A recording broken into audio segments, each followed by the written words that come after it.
Okay, guys, we're going to pick this episode up from that next day. It's a non-work day, but we got a lot of new inmates coming in on the transport. Let's get started. Sleep late, lose weight. We go to chow, we come back to the dorm. Now, when we get back to the dorm, the inmates are starting to come in. And along with all these new inmates, guess who I see? I see old Jubin. Jubin had been transferred to this prison, but Jubin ain't coming in like he was on that activity in the last prison. Jubin trying to come in here like a straight man. Now, you know, you could get away with it for a while, but word travel through prisons. I don't know how it traveled from prison to prison, but it does. Now, I see Jubin. Jubin don't see me. He getting assigned his rack. Now, after he get assigned his rack, he like 4 racks from me. And then he finally sees me and his spirit just drops. Now, when Jubin see me, he just kind of give me the head nod like, zup. You know what I'm saying? But shit, he ain't got to worry about me because I ain't, you know, whatever I had to do to you, I done did it already. I ain't tripping on you. I'm going to keep my eyes on you because I don't trust you, but, you know, we going to keep it moving. Now, me and my dudes, we just not linking up because soon as we got back, we had to go get ourselves together. So we see all these new inmates coming in and we discussing, man, we got to start recruiting because we feel like it's about to pop off at any minute now. Now, all the new inmates that been assigned they racks and everything, so me and my dudes say, all right, let's go take a stroll around the dorm. So now at this point, we just walking and sizing these dudes up, trying to get a good idea who we can go at and try to recruit. So now we done made it to the halfway point around the dorm, and we see this cocky dude sitting on his rack writing a letter. So we have a little talk real quick, and we tell everybody to fall back, and me and Lako gonna go up to him and introduce ourselves. Cause you don't just go up to him with no whole crew, cause that might get him, you know what I'm saying, paranoid, and anything can pop off from a situation like that. What's happening with you, baby boy? My name Lako. G, baby. JR, bro. Now, JR one of them type of dudes that stutter real bad, but he cool as hell. Now, we been running it with JR for about 5 to 10 minutes, and all of a sudden, he just say, wait, your name G? Yeah. You know a dude named Honoré? Yeah, that's my dog. I just left Honoré at the last prison I was in. Now, JR talking about Honoré that's at the last prison we just left with Baby Charles. Honoré came from the riot prison to that prison. So you remember we linked up in that prison. So, okay, we hit it off instantly. So after we finish running it with him, we tell him, write your letter, get yourself together. We show him where our rack's at and tell him, come holler at us. Now, we back on our walk, making our rounds back to our rack, and we see this dude named Xavier with the same bag of prison wine that these other dudes just went to war over. So apparently, he the one who took the prison wine. So that's what I mean about dudes don't even take their time to investigate before they go jump into the middle of something they don't even fully know nothing about, and you don't take the word of some dude just run up to you and try to be buddy and tell you something. Now, y'all done got into a full-out battle over something another inmate said. So as we make it back, we all go to my rack. And as I get to my rack, my 2 neighbors, Kyle and this dude named Turtle, they going hard on each other. Boy, you know you did it. Boy, don't play with me. I'ma hurt somebody up in here. Boom, boom. Oh, come on. Bow. Boy, we ain't friends no more. Bow, bow, bow, bow, bow. Let's do this. Bam, bam, bam. Bow, bow, bow. Man, when I tell you these 2 dudes was tearing it down, they falling all over my rack, knocking all my stuff down. Now, I'm getting pissed off. So I asked the other little dude that's my neighbor too, what happened? Man, Turtle always doing stuff like this, bro. When Kyle went to the bathroom, Turtle had erased the mark and put his mark down there in the middle. Man, these 2 dudes is completely pulverizing each other over a game of tic-tac-toe. That's what I say, how ignorant it is. They fighting over a game of tic-tac-toe. When we found out this what them 2 dudes was fighting over, man, we just looked at them dudes and they arguing. We ain't friends no more. Nah, man, don't even talk to me. Oh, man, they going on and on, man. Cam walked off with Titus to go use the bathroom, and me and Lako got on my rack and got the cards out because we about to play cards just josing off these 2 dudes. So while me and Lako sitting there playing cards, Cam and Titus come run back. Man, come see. Come check this out. So we don't know what's going on. So we get up with them and we take off to the back by the bathroom. So when we get in the bathroom, Black and the divers got Jubin surrounded in a circle in the bathroom, beating the hell out of Jubin. Now Cam and Titus don't know Jubin because they wasn't in the last prison with us, but me and Lako knew him. Oh, you gonna try to stand up and take a piss out? Get him. Nah. What?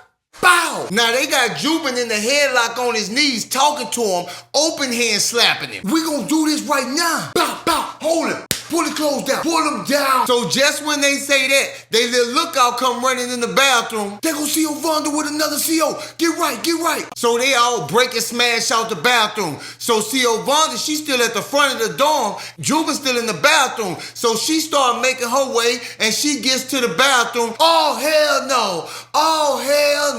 So she gets Jubin and she brings Jubin out the bathroom and she gets to hollering, who work this is? So Jubin just sitting there just bust up. And she looks at Jubin and say, who did this to you? And Jubin don't answer. So she looks at Jubin and say, you ain't gonna tell me who did it? I hope they bust you open. I know the situation wasn't funny, but what she said and how she said it was hilarious. The whole dorm was rolling. So she in there training a new CO. So she tells Jubin, go clean yourself up. She goes back to training the little new female CO. She's white and she's walking her around and her name is CO Shelley. So she's telling her, this is how this run, just showing her the operation, how she should make her rounds. So as she making her rounds, she breaks off from what she doing and go over there to the D Squad and tell them, yeah, Rodney healing up real good. And when Rodney get back, I want Rodney back in charge. And if anybody put their hands on him, I'm coming back up in here and you ain't gonna like it. So after she finished making her rounds with the new CO, they leave out of here and everybody get back to what they was doing. So we get back on the move because we want to try to see if we can find another recruit. Because now at this time, JR then joined us and he rolling with us to find a new recruit. So as we walking, we passing Manny and he passing us by speed walking, smiling. We like, what the hell going on with Manny? So we just shrug that shit off and keep moving. So we walking and we see another dude named Allen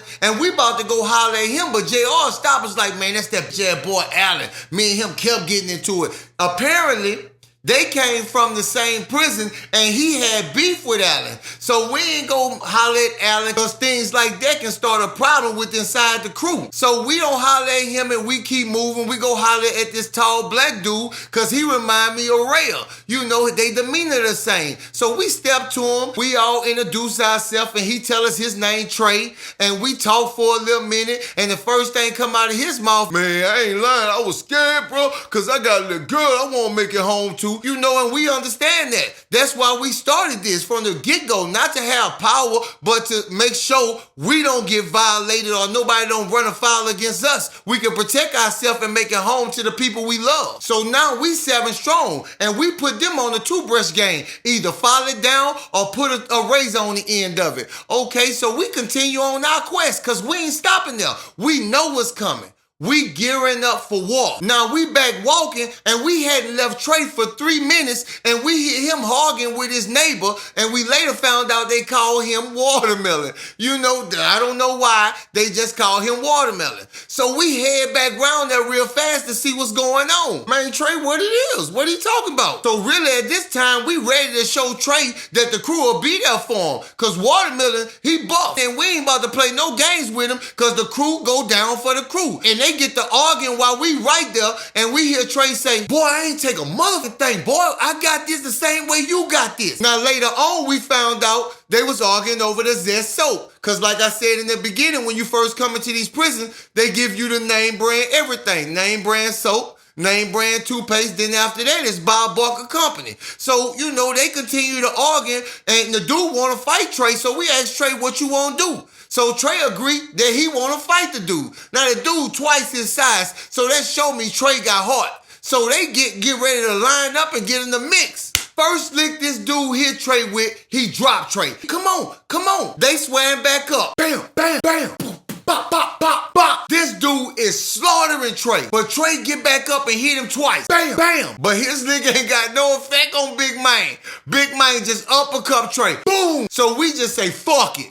Bow, bow, bow, bow, bow. Boom, boom, boom. Boy, yeah, yeah. We stomp Watermelon into a fruit punch. And after we do that, we tell Trey, man, come with us. You might need to hang with us on our side for a little while. Cause we know Big Man ain't gonna just take that land down. So, you know, we're gonna give him time to cool off, you know what I'm saying, and just think about it. So by that time Trey come back, he gonna be cool and he ain't gonna just go back into the mix or go at Trey. So now at this time, we coming up with the plan, you know, solidifying everything between us. So we come up with the plan, we gonna start hanging that Drew spot because that puts us away from everybody. You know, like directly in the middle from everybody. So we get back to Drew rack and there it go again. Another love letter. Drew losing it. Man, who doing this? Man, I gotta find out who keep putting these letters on my rack. Man, I won't find out. So he going on that buck. And the dude across from here here's what he's saying. And he comes up to him and say, hey man, the dorm rep keep doing that, bro. Oh, Manny leaving them letters. And then it dawns on us. Man, that's why Manny was smiling at us and walking because Manny leaving these letters. And before we can even finish the conversation, Drew takes off. He head down there to Manny and we running behind him, you know, because we got enemies all through here. So when we gets to Manny, Drew throw the letter. Man, why you leaving these letters on my rack? Hey, now, youngster, calm down, man. I ain't mean nothing by it. I just like you or whatever. Man, I don't get down like that, babe. I don't get down. Man, listen. It ain't like that, man. If you don't get down like that, man, I'll leave you alone. No, you gonna answer for that. I'ma answer for what? Say, youngster, you better go on about your business. I ain't gonna tell you no more. Manny done pulled out something looked like a pitchfork, and he was coming at Drew. So we grabbed Drew trying to take him back down there, and he trying to go back at Manny with a big old pitchfork in his hand. And we like, man, is you dumb out your mind? So finally we dragging him down there, and Manny say, you better watch your back, boy. I bet you Manny ain't shaking like a leaf on the tree now. That's why I say you can never tell, you know, what a prisoner going through or what somebody thinking. Because this man is straight lost his marbles on Drew. And he told Drew he better watch his back. Now we in beef with the dorm rep, Manny. So we talking to Drew, man, why you just didn't think about this before you reacted, bro? That's the problem with most of these guys in this prison. They don't think before they react. Because right before all this happened, I was about to go make a phone call and call my girl, you know, because my time getting short in this prison. You know, and the phone's right down there by Manny. So I don't just go right back down there. I say, man, let's play a couple game of cards, you know, a couple hands of cards until things kind of cool down. Then I need to go down there and call my girl because I need her to get some things together because I'm coming home soon. I ain't got number 9.5 months left. Now, we played a couple hands of cards and everything looking like it done calmed down there by Manny. So I decides to get up, tell them, come walk with me, let's go make that call. So I get down there, call my girl, everything cool. I'm on the phone talking to my girl. And then I just look at the dudes and I see they reacting. So I turns around, bam! All I seen was Donnie come across the side of my face with a battery sock. This man then hit me with the battery sock and knocked me cold out. Now, before I went out, I was still on my feet a little bit. I don't know how this happened. I could just remember everything looking like this. So now when I come back to, I just see all my dudes standing around me. I'm bust up, they bust up, and they just get to telling me, man, we got them bitches. Oh, we can survive now. Oh, they got us in the end. Ain't nobody go down. We was on our feet. Man, they super excited, and they bust up. I'm pissed now. Now I'm thinking to myself, shit, man, Donnie the one ain't even have no problem, but he slapped me first.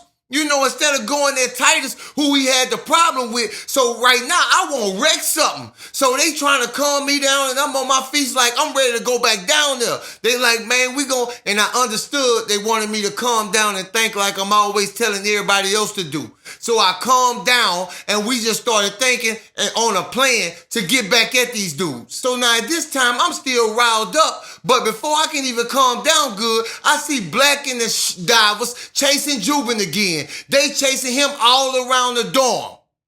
So finally they catch up to him. Now they got Jubin blocked in like this, and they trying to ease up on him, but he trying like he can fake him out or something, but he in a full box. He ain't going nowhere. Then all of a sudden you see Black come across the top. Boom, boom, boom, boom, boom, boom. They choking Jubin. Bow. Yeah, yeah. Pull his clothes down. Get him. Hold him down. Now they in front of everybody at the back of the dorm, pulling this man clothes down. And they take Jubin one after another. One after another. And I know y'all saying, oh, well, he been got before, but that don't matter. They taking him against his will. So if he didn't want to conform to that activity in here, he should have had a choice. So they kept going back to back to back on Jubin. And they told him the same thing. Next time, you better sit down and take a piss. So all this going on, ain't nobody paying attention. We glancing around and looking, and all out the blue, Watermelon came across crunch time. Crunch time. So we see Trey standing in the middle of the circle. We so busy paying attention to what they doing to Jubin that Trey standing in the middle of the crunch time circle.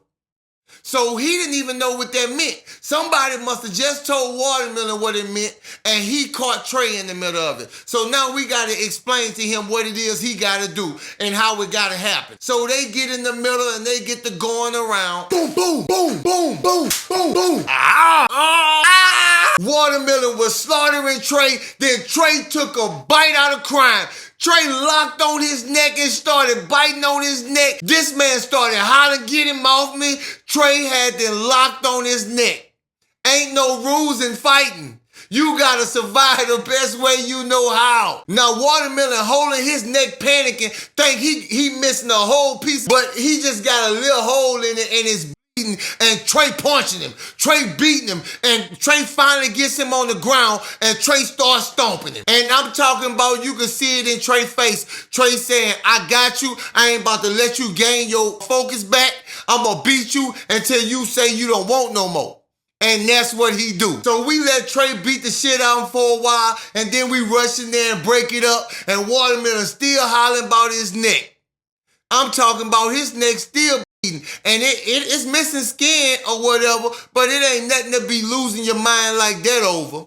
So we all grab Trey and takes him back to Drew Rack, and we chilling there talking about it. We dapping him down. He got this little smirk. He don't want to smile too much, so he playing it off, but he's happy with himself. So while we at Drew Rack, you know, letting Trey take in his glory, Donnie come walk past us. What you gonna do with a team of girls? Man, that boy bit that boy. That boy don't get no stripes for that. He biting. So in my head, I'm thinking, shit, with me fighting ain't about looking good. I'm about winning and surviving. So you can keep on thinking, you know, he don't get no stripes for biting. As long as he know how to survive and he got heart and he gonna ride for us, that's all that matter with me. But while he walking, you know, he got the whole crew with him. So instead of putting my crew in jeopardy and attacking him, I just asked him, why don't me and you hit the back and catch one right now? It's just me and you one-on-one. Yeah, boy, I'm gonna let you know when I'm ready. Now see, when somebody say something like that, they thinking about a sneak attack.